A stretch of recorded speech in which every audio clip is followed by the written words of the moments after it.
If you've been waiting for the Omaha real estate market to crash, cool off, or just finally get less competitive, then we need to talk. There really are no signs or indications of the real estate market in Omaha making any massive changes anytime soon.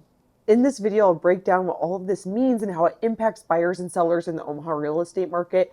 My name is Morgan Putnam and I am a local realtor. Let's get into it.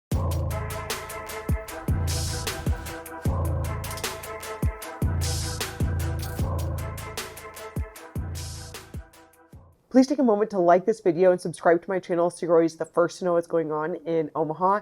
On my website, www.heymorganputnam.com, I have a free Omaha neighborhood guide. So if you're trying to figure out which Omaha neighborhood is right for you, check that out on my website. It's super helpful.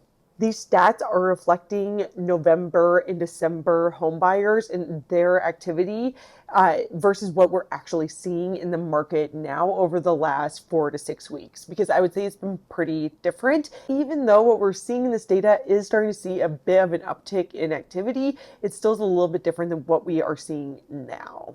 Though an inventory is technically higher, our month supply actually went down. So that means that though more homes have come onto the market and inventory went up, that does not necessarily mean that there has been more of a supply, because the buyers have outpaced the number of new listings that have come on the market. First, we're going to talk about existing homes. So we're seeing 5 main things. So we're seeing home prices went up year over year. They went up around 4.5% for median home prices. Homes are taking a little bit longer to sell. It went from 24 days last year at this time to 30. And again, this is one of those things I would say was happening November, December, but we're not necessarily seeing that in January, February. Inventory is up a month supply. It's not, so that just means that more buyers are entering the market than new inventory is coming on. Homes are selling for right around 98% of list price.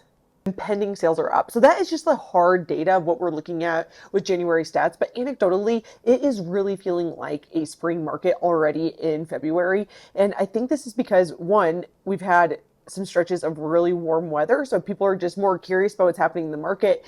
I would say a little bit unusual compared to what we normally see this time of year. And I think some of this is just weather related, but then also there has been a shift with buyers where they have just come to terms with what interest rates are. And so people are not necessarily sitting on the sidelines anymore. They just know that, yeah, rates are going to be in the sixes. It is what it is. And I still want to be able to buy a house. If you're renting, you're still paying property taxes. You're still paying insurance.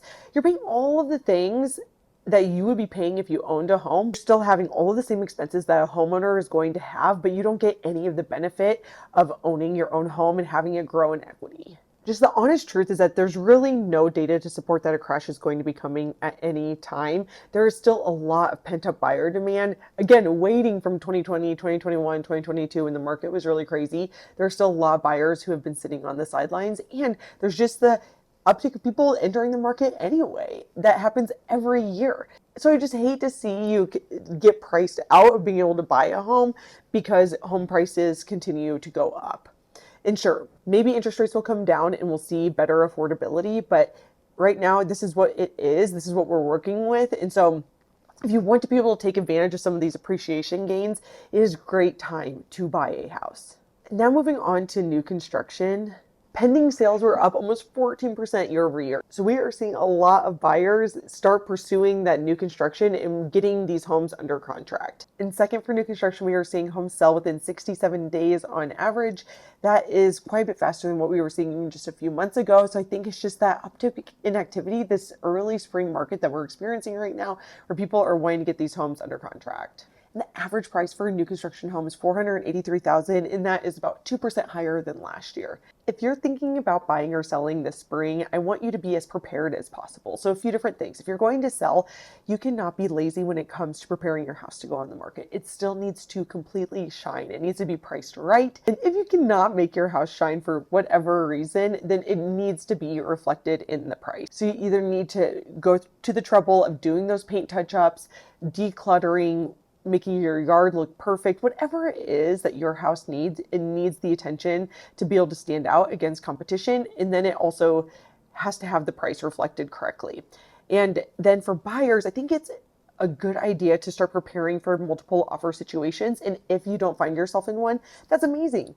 Then take advantage of it, get those seller pay concessions, get the price that you want. It is a great time to be a buyer if you're willing to look at homes that have been sitting on the market for a little while and might need a little bit of love. However, if you're wanting a house that is move-in ready and really doesn't need a lot of work, I think it'd be best to mentally prepare yourself to enter into a multiple offer situation, especially this spring. I don't know if it'll hold up come fall, but all signs are indicating that if the house is priced right and is really ready to be lived in right away, then it's going to lead to multiple offers. If you have any questions about the real estate market and how it affects your situation, do not hesitate to reach out. I'd love to help you. My number is 402-720-9886. And you can download a free neighborhood guide on my website, www.heymorganputnam.com, and it'll help you figure out what Omaha neighborhood is right for you. You can also email me at morgan@heymorganputnam.com.